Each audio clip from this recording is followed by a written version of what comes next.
احتیاط سے چلنا پھرنے کی تو اجازت ہے، گورنمنٹ نے دی ہوئی ہے۔ تو میری درخواست ہے کہ اس وقت زکوٰۃ کا سب سے زیادہ حقدار وہ طبقہ ہے جن کے گھر میں فاقے ہیں اور چولہے نہیں جل رہے، چونکہ روز کی تازہ کھاتے تھے۔ اس وقت ہمارے غریب بہن بھائی وہ سب سے زیادہ آپ کی زکوٰۃ کے حقدار ہیں۔ کھول دو اپنے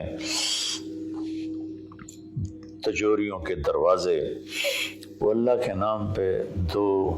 اس وقت آپ کی زکوٰۃ، صدقات، خیرات ساری کی ساری ان کو جاتی، کھانے بنا بنا کے بھیجو، راشن کے پیکٹ بنا کے بھیجو۔